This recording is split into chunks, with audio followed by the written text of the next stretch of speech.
저는 올해 64, 작년에 평생을 바친 직장에서 정년퇴직한 사람입니다. 남들처럼 번듯한 집 한 채 남기진 못했어도 자식들 다 출가시키고 아내와 둘이 먹고 살 만큼은 된다는 것에 늘 감사하고 자부심을 느끼며 살았습니다. 공장이든 건설 현장이든 굳은 일마다 않고 번 돈으로 이만큼 가정을 이뤘다는 게 제 인생의 훈장이었으니까요.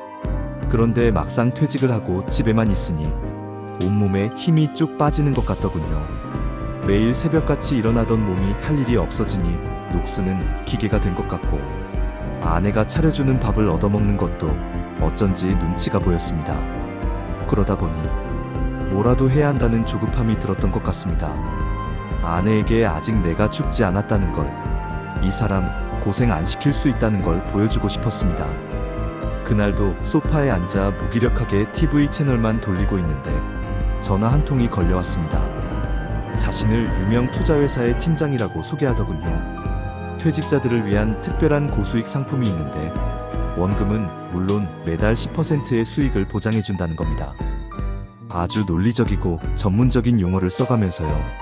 처음엔 저도 세상에 그런 게 어디 있냐며 끊으려고 했습니다. 그런데 그 사람이 그러더군요.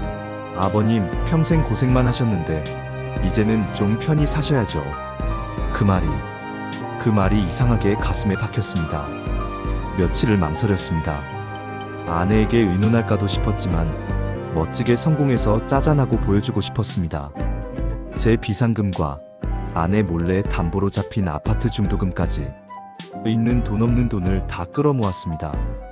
손이 덜덜 떨렸지만 몇 달 뒤 아내와 웃으며 해외여행을 갈 생각에 눈을 질끈 감고 돈을 보냈습니다. 그 뒤로 그 팀장과 연락이 끊기는 데는 하루도 채 걸리지 않았습니다. 머리가 하얘지고 온몸에서 피가 빠져나가는 기분이었습니다. 정신없이 은행에 달려가 지급정지를 요청하고 경찰서로 달려가 밤새 조서를 썼습니다. 하지만 돌아오는 대답은 똑같더군요.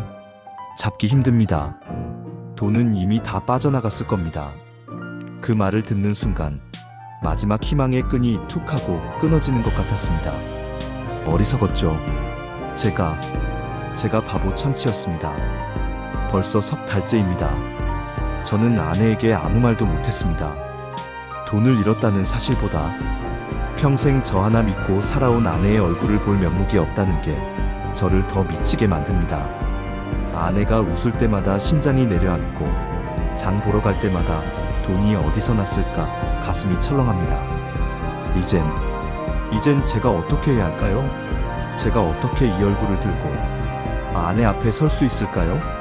평생을 바친 제 인생은 이제 여기서 끝인 걸까요? 안녕하세요. 오늘 당신께서 보내주신 자료들 함께 좀 살펴보겠습니다.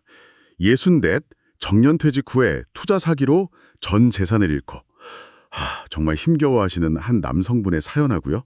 또 관련된 기사, 전문가 칼럼까지 이게 참 마음은 아프지만 우리가 꼭 짚어봐야 할 내용들이네요. 이 자료들을 보면서 한순간의 실수가 삶에 어떤 영향을 미치는지 또 어떻게 회복할 수 있을지 좀 깊이 이야기 나눠보죠. 우선 사연의 핵심부터 좀 볼까요? 평생을 정말 성실하게 일만 하시다 은퇴하셨는데 갑자기 찾아온 그 무력감, 또 가장으로서 뭔가 보여줘야 한다는 그런 조급함, 이런 마음이 있을 때 고수익 보장이라는 말에 속아서 그만 전 재산을 다 날리신 거죠. 근데 더 가슴 아픈 건 이걸 석 달 동안 아내분께 숨기고 혼자서 끙끙 앓고 계시다는 거예요. 내가 어떻게 이 얼굴을 들고 아내 앞에 설 수 있을까요? 이 한마디에 모든 게 담겨 있는 것 같아요. 네, 보내주신 사연이란 자료들 쭉 보니까요. 공통적으로 보이는 게 있어요. 이 사기꾼들이 그냥 돈만 노리는 게 아니라는 거죠. 은퇴 후에 많은 분들이 느끼는 거 있잖아요. 그 역할 상실에 대한 두려움 같은 거. 아니면 인정받고 싶은 욕구. 이런 어떤 심리적인 약한 부분을 정확히 파고든다는 겁니다. 특히나 이 사연의 주인공처럼 평생 가족 위해서 정말 헌신하신 분들은 더 취약할 수 있거든요. 정말 그러네요. 그 사기꾼이 아버님 평생 고생만 하셨는데 이제 좀 편히 사셔야죠. 이랬다는 말이 있잖아요. 이게 결정적이었다는 부분에서 그 심리가 너무 잘 보이는 것 같아요. 보내주신 금융사기 관련 기사에도 보니까 노년층의 이런 마음을 이용한 뭐랄까 맞춤형 접근 그런 사례가 많더라고요. 네, 맞아요. 마치 그 투자라는 걸로 잃어버린 자존감을 다시 찾아줄 것처럼 그렇게 속삭이는 거죠. 맞습니다. 그래서 제가 가장 먼저 좀 강조하고 싶은 건요. 이게 단순히 그분 개인의 어리석음, 실패, 이런 게 아니라는 점이에요. 마음이 가장 약해져 있을 때 아주 악의적인 범죄의 표적이 되신 거죠. 그렇죠. 어떻게 보면 피해자이신 건데 네. 그러니까 스스로를 너무 그렇게 몰아세우거나 책망하지 않는 게 중요해요. 보내주신 전문가 칼럼에서도 이 자기 비난, 이게 회복의 가장 큰 걸림돌이라고 딱 짚어주고 있고요. 그럼 지금 이 상황에서 가장 중요한 건 뭘까요? 사연 주신 분은 돈을 되찾기도 어렵다고 하고 정말 절망적인 상황인데 어디서부터 다시 시작해야 할지 정말 막막하실 것 같거든요. 아내가 웃거나 돈 얘기만 나와도 가슴이 덜컥 내려앉는다고 하시니. 지금 당장 돈을 다시 벌어오는 것보다 더 중요하고 사실은 더 용기가 필요한 행동이 있습니다. 그건 바로 고백하는 용기예요. 평생을 함께한 동반자잖아요, 아내분께. 솔직하게 다 털어놓는 거죠. 여보, 정말 미안하오. 당신 고생 안 시키려고 내가 어리석은 짓을 했소. 전 재산을 다 잃었소. 이렇게요. 물론 이게 쉽지는 않을 겁니다. 당연히 처음에는 원망도 있을 수 있고 분노도 있을 수 있고요. 네, 그렇죠. 고백한다고 바로 다 해결되는 게 아니라 어쩌면 더 힘든 과정이 시작될 수도 있겠네요. 맞아요. 하지만 그게 시작이에요. 근데 숨기는 동안에는 관계 회복 자체가 불가능할 테니까요. 관계에는 예전과는 비교할 수도 없이 단단한 어떤 신뢰로 다시 세워질 수 있어요. 잃어버린 돈보다 훨씬 더 값진 걸 얻게 되실 수도 있다는 거죠. 그리고 꼭 기억하셔야 할 게 당신께서 수십 년간 성실하게 살아오신 그 삶의 가치는 돈으로 따질 수 없어요.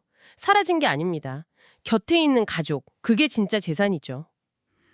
당신은 실패한 것이 아니라 아픈 겁니다. 보내주신 칼럼에 있던 이 구절이 참 오늘 이야기의 핵심을 딱 짚어주는 것 같아요. 결국 문제는 잃어버린 그 돈 자체가 아니라 그것 때문에 무너진 자존감 그리고 단절된 관계 여기에 있었네요. 오늘 여러 자료들을 통해서 저희가 확인한 건 결국 실수를 인정하고 가장 가까운 사람에게 손을 내미는 그 용기 그게 모든 회복의 시작점이라는 사실인 것 같습니다. 혹시 지금 비슷한 어려움 속에서 혼자 힘들어하고 계시다면 당신의 인생은 여기서 끝이 아니라는 걸 꼭 기억하셨으면 좋겠습니다.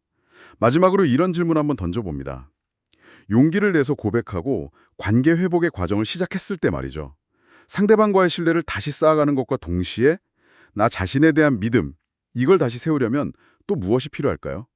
이 질문에 대한 답을 한번 천천히 곱씹어 보시는 건 어떨까 싶네요.